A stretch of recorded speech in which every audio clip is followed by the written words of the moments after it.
NEET UG 2026 की परीक्षा कथित पेपर लीक का मामला उजागर होने के बाद कैंसिल हो चुकी है। परीक्षा के लिए 21 जून की नई तारीख भी घोषित हो चुकी है, लेकिन इन सब के बीच मन में हर किसी के सवाल उठना लाजमी है कि आखिर इस कथित पेपर लीक कांड में सबसे पहले किसने आवाज उठाई होगी। तो आज भारत एक्सप्रेस पर इस चर्चा के दौरान जुड़ेंगे एक ऐसे शख्स जिन्हें इस मामले में विसल ब्लोअर माना जा रहा है। इनका नाम है शशिकांत सुथार।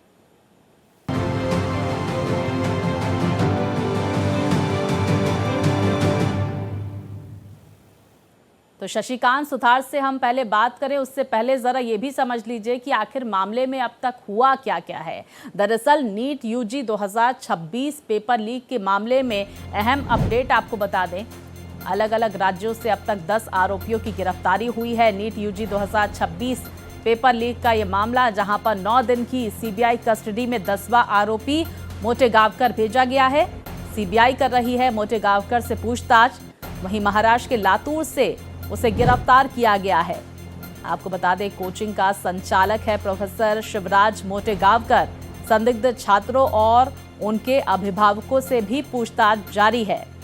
तो सिलसिलेवार तरीके से हमने आपको बताया कि किस तरह से इस पूरे पेपर लीक में आखिर अब तक क्या क्या हुआ। सीबीआई इस पूरे मामले में जांच कर रही है और अभी हाल ही में गिरफ्तारी हुई है कोचिंग संचालक मोटेगांवकर की, जिससे पूछताछ की जा रही है। कुल मिलाकर लगभग 10 लोगों को अब तक गिरफ्तार किया गया है और किस तरह से ये पूरा नेटवर्क ऑपरेट हो रहा था और कौन इसका मास्टरमाइंड है, इन तमाम तह को खंगालने की कोशिश की जा रही है। तो 9 दिन की सीबीआई कस्टडी में 10 आरोपी मोटेगांवकर को भी हिरासत में लिया गया है। सीबीआई कर रही है मोटेगांवकर से पूछताछ। महाराष्ट्र के लातूर से उसे गिरफ्तार किया गया है और ये कहा जा रहा है कि आने वाले वक्त में कुछ और गिरफ्तारियां भी होंगी। कुछ और संदिग्ध छात्र जिनसे पूछताछ भी की जा रही है, जिनके पास ये पेपर मिला। तो सीबीआई इस पूरे मामले में जांच पड़ताल कर रही है। अब पेपर लीक का शिकंजा किस पर कसा है, ये भी आपको बता देते हैं। पीवी कुलकर्णी इसमें वो भी मास्टरमाइंड बताया जा रहा है। महाराष्ट्र में केमिस्ट्री प्रोफेसर है। मनीषा गुरुनाथ मंधारे महाराष्ट्र में बायोलॉजी लेक्चरर है, उसका नाम भी सामने आ रहा है। तो वहीं मनीषा वाघमारे महाराष्ट्र ब्यूटिशियन है, महाराष्ट्र में ये भी नाम सामने आ रहा है। आपको बता दें कि शुभम खैरनार बिचौलिए का काम कर रहा था इस पूरे नेटवर्क में, इस तरह की जानकारी आ रही है। जो महाराष्ट्र का रहने वाला बताया जा रहा है। धनंजय लोखंडे का नाम भी सामने आ रहा है। यश यादव जो हरियाणा का रहने वाला बताया जा रहा है, बिचौलिए के रूप में वो काम कर रहा था, इस तरह की जानकारियां भी सामने आ रही है। मांगीलाल बिवाल जो राजस्थान में बिचौलिए के रूप में काम कर रहा था, उसके बारे में भी जानकारी सामने आ रही है। दिनेश बिवाल को भी हिरासत में लिया गया है। पॉलिटिकली काफ़ी एक्टिव है, राजस्थान का रहने वाला है, उससे भी पूछताछ की जा रही है। इसके साथ ही राजस्थान के एक एमबीबीएस छात्र जिसका नाम विकास बिवाल बताया जा रहा है, उससे भी हिरासत में लिया गया। प्रोफेसर शिवराज मोटेगांवकर महाराष्ट्र में कोचिंग संचालक, उससे भी हिरासत में लिया गया है, उससे भी पूछताछ की जा रही है। कुल मिलाकर अब तक 10 लोगों की ये गिरफ्तारी हुई है। पूरी टाइमलाइन भी देख लीजिए इस पेपर लीक की। 3 मई को ये परीक्षा होती है। 7 मई को एनटीए को ईमेल से पेपर लीक की शिकायत की जाती है। उसके बाद 10 मई को एसओजी ने ये जांच पड़ताल शुरू की और आखिरकार 12 मई परीक्षा रद्द की गई। सीबीआई को ये पूरी जांच सौंपी गई। बड़े पैमाने पर सीबीआई की छापेमारी अलग अलग राज्यों में देखी गई। 21 जून को दोबारा परीक्षा की घोषणा की गई। तो देखिए, 21 जून को ये परीक्षा होगी, ये घोषणा की गई। नीट यूजी की परीक्षा को लेकर ऐलान किया गया और अगले साल से ऑनलाइन परीक्षा होगी, ये ऐलान भी शिक्षा मंत्री धर्मेंद्र प्रधान की तरफ से किया गया। पेपर लीक मामले में 10 आरोपी अब तक गिरफ्तार किए गए हैं। तो नीट पेपर लीक मामला, कहां-कहां इसके तार फैले हुए हैं, ये भी जरा समझ लीजिए। और कैसे खुला पेपर लीक का ये पूरा राज, तो वहीं कौन है शशिकांत सुथार, ये भी जरा जान लीजिए। इन्हें इस पूरे मामले में विसल ब्लोअर माना जा रहा है, जिन्होंने सबसे पहले पुलिस को और एनटीए को इसकी सूचना दी। राजस्थान के सीकर में पढ़ाने वाले केमिस्ट्री टीचर हैं। सीकर के एक कोचिंग संस्थान से जुड़े हुए हैं शशिकांत सुथार। तो राजस्थान के हनुमानगढ़ जिले के रहने वाले हैं शशिकांत। 3 मई की शाम परीक्षा खत्म होने के बाद वायरल पेपर का पीडीएफ उन्हें मिला। उसके बाद एक परिचित के जरिए वायरल पेपर मिलने की बात उनकी तरफ से कही गई। तो दूसरी तरफ अलग अलग व्हाट्सएप ग्रुप में शेयर हो रहा था ये पेपर।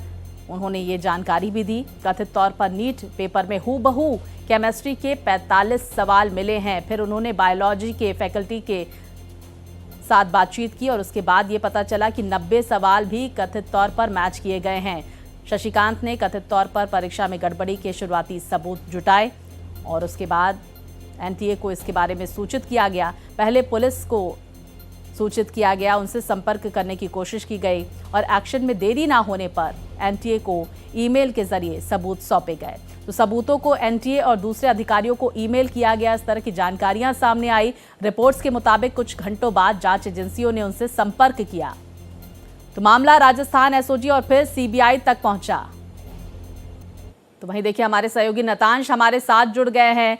नतांश, देखिए शशिकांत सुथार का नाम सुर्खियों में इस वक्त आ रहा है और ये कहा जा रहा है, उनकी तरफ से भी अलग अलग इंटरव्यूज में भी ये कहा गया कि उन्होंने होनहार छात्रों के भविष्य को बचाया। लेकिन सबसे बड़ी बात ये भी रही कि हेल्थ इंफ्रास्ट्रक्चर में किस तरह से मुन्ना भाई एमबीबीएस की एंट्री को भी उन्होंने रोका है। इस पूरे घटनाक्रम में क्या अहम जानकारियां सामने आ रही है और आपने नतांश बातचीत भी की होगी शशिकांत सुथार से, क्या कुछ कहना उनका? यहाँ मैं आपको बताना चाहूंगा कि सबसे पहले कोई विसल ब्लोअर था इस पूरे नीट पेपर लीक मामले में, तो वो थे शशिकांत एक्चुअली उनको जब ये पेपर मिला और जो एग्जाम कंडक्ट हो गया था, एग्जाम कंडक्ट होने के बाद सबसे पहले उन्होंने केमिस्ट्री के क्वेश्चन टिक किए और एग्जैक्ट हूबहू वही क्वेश्चन वहां पर मिले जो गेस्ट पेपर उनके पास पहुंचा था। और वो जो रियल पेपर था उसको जब उन्होंने मैच किया तो दोनों एग्जैक्ट वही सेम क्वेश्चंस थे। और इसके बाद उन्होंने एक और टीचर थे उनके पास गए और बायोलॉजी के जो क्वेश्चन थे उनको भी मैच करवाया और वो भी एग्जैक्ट वही के वही पाए गए। और उसके बाद वो तमाम जानकारियां जुटा के उद्योगनगर थाने पहुंचते। हालांकि उद्योगनगर थाने का एक सुस्त रवैया यहाँ पर सामने आता है। जो पुलिस प्रशासन है वो एफआईआर दर्ज करने से इनकार कर देता है। वो बोलते हैं कि इसको लेकर तमाम जो सबूत है वो जुटाओ और उसके बाद ही हम जुटा पाएंगे और हम उसके बाद ही एफआईआर दर्ज कर पाएंगे। हालांकि आपको बताना चाहूंगा कि इसके बाद अब हालांकि उसके ऊपर कार्रवाई भी हुई है। जो एसआई जिसने एफआईआर दर्ज करने से इनकार कर दिया था उसको लाइन हाजिर कर दिया गया है। लेकिन उस दौरान ये वाकया सामने आया था कि उसकी एफआईआर दर्ज नहीं की गई थी। टीचर जो शशिकांत वहां पर पहुंचे थे उनकी एफआईआर दर्ज की गई थी और उसके बाद वो 2-3 दिन तक लगातार डिजिटल जितने भी फुटप्रिंट्स हैं या डिजिटल जितने भी प्रूफ्स हैं उनको जुटाते हैं और उसके बाद ये मामला सामने आता है। हालांकि मैं आपको बताना चाहूंगा कि शशिकांत जो थे वो पहले इस बात को लेकर भी थोड़े संकोच में थे कि क्या मुझे खुलकर मीडिया के सामने आना चाहिए, क्योंकि वो उनको कहीं ना कहीं बैकएंड से भी उनको ये थोड़ा अंदेशा था कि कहीं धमकी वगैरह और वो सब मिल सकती है। लेकिन कहीं ना कहीं उन्होंने नतांश, बिल्कुल यही मैं आपसे सवाल करने वाली थी, क्योंकि एक बहुत बड़े नेटवर्क का उन्होंने पर्दाफाश किया है, खुलासा किया है और पेपर लीक से पहले पेपर लीक को लेकर जानकारी साझा की है। तो क्या कोई थ्रेड को लेकर भी जानकारी आ रही है शशिकांत साथुर को लेकर? उनकी सुरक्षा क्या बढ़ाई गई है? जी हाँ, मैं आपको बताना चाहूंगा कि जिस एरिया में वो रहते हैं सीकर से, क्योंकि इससे पहले भी कई गैंगस्टर्स वहां से लगातार फिरौती और एक नेक्सस चलता है वहां पर। लगातार गैंगस्टर राजू थेट की भी हत्या वहीं हुई थी। वो उसी कोचिंग वाली लाइन में इनका भी वो इंस्टीट्यूट वहां पे सिचुएटेड है और इसीलिए उनको भी थोड़ा ये डर लग रहा था कि इसके अंदर बहुत सारे लोग और एक अंदेशा था उनको कि बहुत हाई प्रोफाइल केस है ये, और इसीलिए वो इनकार कर रहे थे कि मैं अभी खुलासा नहीं करूंगा। हालांकि कहीं ना कहीं भारत एक्सप्रेस की एक क्रेडिबिलिटी है, उस पर उन्होंने भरोसा करते हुए उन्होंने हामी भरी है कि मैं वर्चुअली कनेक्ट होऊंगा और वर्चुअली कनेक्ट होने के साथ ही मैं आपको इन्फॉर्मेशन दूंगा कि किस तरीके से मैं आपको तमाम इन्फॉर्मेशन दूंगा भारत एक्सप्रेस के जरिए। जी नतांश, क्योंकि केमिस्ट्री और बायोलॉजी के पेपर्स जो हैं वो लगभग केमिस्ट्री में 45 सवाल हूबहू थे, बायोलॉजी में करीब 90 सवाल हूबहू थे। क्या कुछ और फैकल्टी से भी उन्होंने कंसल्ट करने की कोशिश की कि क्या और जो सवाल थे किसी और प्रश्न पत्र किसी और सब्जेक्ट के वो भी मेल खाते थे? क्या उन्होंने इसको लेकर कोई जानकारी दी है क्या? जी हाँ, मैं आपको बताना चाहूंगा कि उन्होंने सबसे पहले जो गेस्ट पेपर आया था उसके बाद उन्होंने क्रॉस चेक किया। उनके अंदर केमिस्ट्री में बिल्कुल सवाल मैच कर रहे थे। उसके बाद वो एक टीचर के पास गए और उस सब्जेक्ट के जो टीचर थे उन्होंने भी बताया कि ये जो मेरे सब्जेक्ट के जो क्वेश्चन थे वो भी हूबहू मैच कर रहे हैं। और उसके बाद उन्होंने खुलासा किया इस बात का कि किस तरीके से ये पेपर लीक है। और अगर ये ऐसा लीक होता है तो करीब 25 लाख 22 लाख के आसपास छात्र इस एग्जामिनेशन को दे रहे हैं और उन सभी के भविष्य के ऊपर एक बड़ा खतरा मंडरा रहा है। और इसको लेकर वो सबसे पहले उद्योग नगर थाने में जाते हैं करके और वहां पर ये शिकायत दर्ज कराते हैं। सबसे पहला विसल ब्लोअर अगर कोई था इस पूरे पेपर लीक मामले में तो वो थे शशिकांत। और नतांश, गुरु कृपा कोचिंग सेंटर से जुड़े हुए हैं शशिकांत, इस कोचिंग सेंटर के बारे में क्या कुछ जानकारी? और खबर ये भी आई कि उनको जिस तरह से पेपर लीक के बारे में अंदेशा हुआ, सवाल उन पर भी उठने लगे थे और उनसे भी पूछताछ की गई थी। क्या पुलिस प्रशासन की टीम पूछताछ करने के लिए पहुंची थी? सीबीआई की टीम पूछताछ करने के लिए पहुंची थी? क्या जानकारी इसको लेकर? जी हाँ स्वाति, आपको मैं सीक्वेंस समझाना चाहूंगा किस तरीके से एक एमबीबीएस स्टूडेंट जो केरल में डिप्लॉयड था उसने सबसे पहले गेस्ट पेपर के नाम पे इसको फॉरवर्ड किया था। और एक दूसरी जानकारी हमारे सामने ये आ रही है कि गुरुग्राम से नासिक से फिर गुरुग्राम से होते हुआ ये जो कंसल्टेंसी है सीकर की आरके कंसल्टेंसी वहां पर पहुंचा और आरके कंसल्टेंसी ने उसको तमाम जो स्टूडेंट्स है वहां पर उनके बीच में डिस्ट्रीब्यूट किया। और फिर जैसे ही ये डिस्ट्रीब्यूशन स्टार्ट हुआ और सबसे पहले जो शशिकांत हैं वो इसकी कंप्लेन दर्ज करते हैं और शशिकांत के ऊपर एसओजी जो है स्पेशल ऑपरेशन ग्रुप वो इसको शशिकांत जी को रडार पे लेती है और शशिकांत जी से पुख्ता पूछताछ होती है कि किस तरीके से आपके पास ये पेपर पहुंचा, आपने कंप्लेन फाइल की क्योंकि आप सबसे पहले विसल ब्लोअर थे, आपको ये जानकारी कैसे मिली और तमाम सवाल इनसे होते हैं। उनको करीब दो दिन तक पूछताछ करती है एसओजी और उसके बाद इनको रिलीज किया जाता है। तो यहाँ पर ये देखने वाली बात थी कि किस तरीके से शशिकांत जो खुद एक विसल ब्लोअर थे उनसे भी एसओजी पूछताछ करती है और तमाम जानकारी है वो जुटाई जाती है। नतांश, ये मैं तमाम इंटरव्यूज भी पढ़ रही थी शशिकांत सुथार के बारे में और उनका ये कहना था कि लगभग 4 दिनों तक उन्होंने साक्ष्यों को जुटाया, सबूतों को जुटाया और उसके बाद एनटीए को इसकी जानकारी दी गई। कहां से ये सबूत मिले और क्या जानकारी आ रही है? कब से ये पेपर लीक हो रहे थे? क्या कोई तारीख के बारे में जानकारी आई है क्या? जी हाँ, मैं आपको बताना चाहूंगा कि इनिशियल इन्फॉर्मेशन हमको ये मिल रही थी कि 3 मई को एग्जाम हुआ था और उसके 2 दिन पहले पेपर लीक हो गया था। लेकिन ऐसा नहीं था, करीब 15 दिन पहले ही सीकर में ये पेपर उपलब्ध हो गया था। आप सोच सकते हैं कि कितना बड़ा नेक्सस चल रहा था कि किस तरीके से नासिक में प्रिंट होकर ये गुड़गांव पहुंचता है, गुड़गांव से जो 2 भाई हैं जमारामगढ़ के उन दोनों के पास ये पेपर पहुंचाया जाता है और उसके बाद ये पेपर सीकर के आरके कंसल्टेंसी जो मुख्य राकेश मंडाविया जो चला रहा था उसके पास ये पेपर पहुंचता है और वहां से इसको बड़ी मात्रा में सर्कुलेट किया जाता है। और जैसे ही शशिकांत इसको जब कंप्लेन लेकर वहां पर पहुंचते उद्योग नगर थाने में तो सबसे पहले उनसे ये कहा जाता है कि आपके पास ये जो प्रूफ है वो इनफ नहीं है, आपको और ज्यादा कलेक्ट करने पड़ेंगे प्रूफ और उसके बाद आप आइए, उसके बाद एफआईआर दर्ज होगी। तो 2-3 दिन तक वो लगातार इस बात की तफ्तीश में जुड़ जाते हैं कि किस तरीके से सारे जो एविडेंस है उसको कलेक्ट किए जाए। तमाम जो पेपर लीक हो रहे थे, तमाम जो व्हाट्सएप ग्रुप्स थे जिसके अंदर पीडीएफ सर्कुलेट हो रही थी, वो अलग अलग ग्रुप के स्क्रीनशॉट से लेकर वो पीडीएफ है वो सभी टेलीग्राम ग्रुप के वो कलेक्ट करते हैं और 2-3 दिन बाद जब ये सारे एविडेंसेस या प्रूफ उनको कॉन्फिडेंस में आ जाते हैं तो वो 2-3 दिन बाद वापस उद्योग नगर थाने का दरवाजा खटखटाते हैं और ये बोलते हैं फिर से विनती करते हैं कि उनकी जो एफआईआर है उसको दर्ज किया जाए। बिल्कुल, देखिए तमाम बातें सामने निकल कर आई और किस तरह से अब इस पूरे पेपर लीक का खुलासा हो गया और उसके बाद अब 10 लोगों की गिरफ्तारियां हुई हैं, उनसे पूछताछ जारी है। नतांश, इस पूरे मामले में बिवाल परिवार वो एक बहुत बड़े क्वेश्चन मार्क में, बहुत बड़े संदेहास्पद घेरे में सामने आया, जिसमें कई सारे बच्चे उनके अलग अलग संस्थानों में पढ़ते थे और उसके बाद एमबीबीएस में उनका एडमिशन भी हो जाता है। बिवाल परिवार के बारे में क्या कोई जानकारी है? शशिकांत को उनका क्या कुछ कहना जब बिवाल परिवार के बारे में उनसे पूछा गया तो?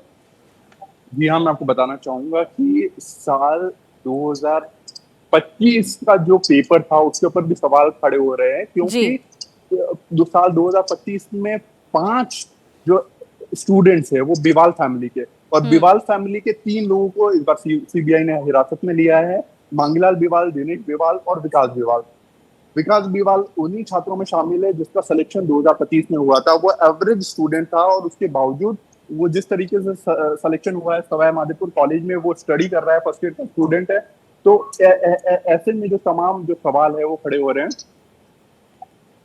बिल्कुल, देखिए, और तमाम तरह के सवाल खड़े हो रहे हैं। अब बिवाल परिवार से पूछताछ की जा रही है और पूरा परिवार जो है वो सवालों के घेरे में बना हुआ है। नीट यूजी पेपर लीक का खुलासा करने वाले शशिकांत सुथार जी हमारे साथ जुड़ गए हैं। विसल ब्लोअर भी इन्हें कहा जा रहा है। इस पूरे पेपर लीक के बारे में जिस तरह से उन्होंने जानकारियां सबसे पहले पहुंचाई है। शशिकांत जी, आपका बहुत स्वागत है और आपसे ये समझने की हम कोशिश कर लेते हैं कि आखिर कब इस पूरे घटनाक्रम को आपने समझा, किस तरह से जानकारियां आप तक पहुंची। ये जानकारी आ रही कि एक परिचित के जरिए आपको वो पीडीएफ मिला, उसके बाद आप प्रशासन के पास गए, प्रशासन का क्या रवैया था और आपने एनटीए को किस तरह से क्या बातें ईमेल की, विस्तार से हमारे दर्शकों को बताएं सर।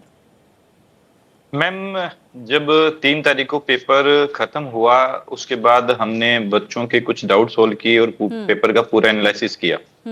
एनालिसिस करने के बाद मैं जब घर पे आता हूं तो मुझे मेरे एक परिचित मिलते हैं। उन्होंने मुझे एक बात बताई कि यहाँ पे एक पीडीएफ जो है वो व्हाट्सएप पे वायरल हो रही है जी। और उसमें खूब सारे गेस क्वेश्चंस हैं। आप चेक कीजिए जरा, इसमें से कोई क्वेश्चन नीट के पेपर में भी आया है क्या। तो जब मैंने पेपर चेक किया, वो जो गेस पेपर था उसे चेक किया जिसमें 104 क्वेश्चंस थे टोटल जी। उनमें से 45 जो क्वेश्चंस थे वो हुबहू नीट पेपर के केमिस्ट्री के 45 क्वेश्चन से मैच कर रहे थे जी। तो जब ये सब चीजें मैंने देखी तो मतलब ये वाकया जो था वो होश उड़ाने जैसा था। फिर मैंने उनसे ये भी कहा कि कोई और पीडीएफ या फिर कोई और सब्जेक्ट भी आपके पास ऐसे पीडीएफ हैं तो बताइए। तो उन्होंने बताया कि बायोलॉजी की भी पीडीएफ ऐसे ही वायरल हो रही है।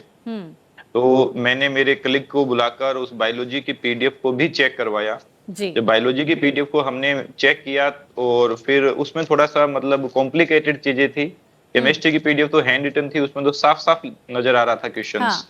लेकिन बायोलॉजी की पीडीएफ थोड़ी मतलब कॉम्प्लिकेटेड थी। उसको हमने एआई से भी फिर कमांड देके उससे पूछा तो उसने बताया कि 90 आउट ऑफ 90 क्वेश्चंस जो बायोलॉजी के लगभग 300 प्लस क्वेश्चन उसमें थे जी। उसमें से 90 क्वेश्चन नीट के पेपर के 90 क्वेश्चन से मैच कर रहे थे। शशिकांत जी, जरा ये बताइए कि ये जो नीट का एग्जाम होता है इसमें कौन कौन से सब्जेक्ट के कितने कितने क्वेश्चंस पेपर होते हैं, कितने क्वेश्चंस होते हैं, और ये भी जरा हमें जानकारी दें कि आपने सिर्फ केमिस्ट्री और बायोलॉजी के पेपर को क्रॉस वेरीफाई किया या फिर कुछ और सब्जेक्ट्स के बारे में भी जानकारी हासिल की। मैम, नीट के पेपर में टोटल 4 सब्जेक्ट होते हैं, बॉटनी, जूलॉजी, फिजिक्स और केमिस्ट्री। तो इनमें टोटल मतलब हर सब्जेक्ट का 45 क्वेश्चंस इसमें रहता है। 45 एक क्वेश्चन को सही करने पे बच्चे को 4 नंबर मिलते हैं और गलत करने पर नेगेटिव मार्किंग होती है और -1 हो जाता है।